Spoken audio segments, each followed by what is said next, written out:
Inireklamo ngayon ng ilang residente ng Caloocan City ang pamumudmod ng tseke bilang tulong pinansyal ng kanilang kongresista. Katuwang sa programa ang DSWD. Ayon sa mga residente, tila nagagamit ito sa panggagancho. Hindi kasi ibinibigay ng buo ang halaga sa kanila kapag na-encash ang tseke. Magbabandila si Pia Gutierrez. 3,000 pisong halagang nakasulat sa tseke na nakapangalan sa ginang na itatago sa pangalang Aling Rina. Tulong umano ito mula kay Congressman Oscar Malapitan ng Caloocan.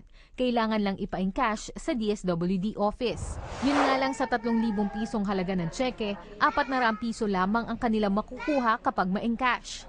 Siyempre kahit sino naman babae, gusto, pamalengke na rin yun, pangkain ng puyo, pumayag po kami.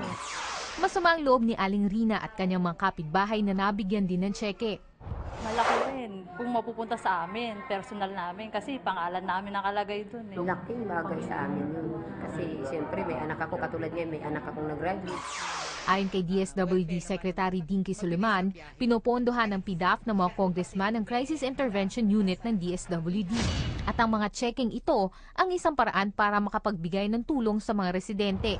Hindi dapat bawiin ng sinuman ng pera matapos itong i-release sa benepisaryo.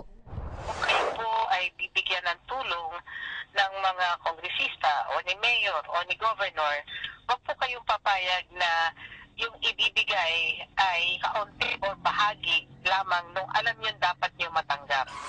Hinimok ni Suleman ang mga biktima na magsampa ng formal na reklamo.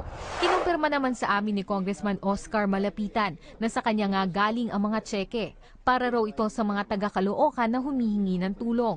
Pero hindi raw niya tauhan ang nasa likod ng ganitong modus.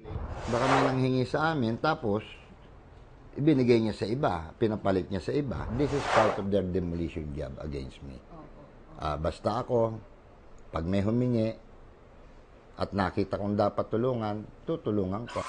Dagdag pa ni Malapitan, posibleng pamumulitika lamang ang nasa likod ng issue. Para sa Bandila, Pia Gutierrez.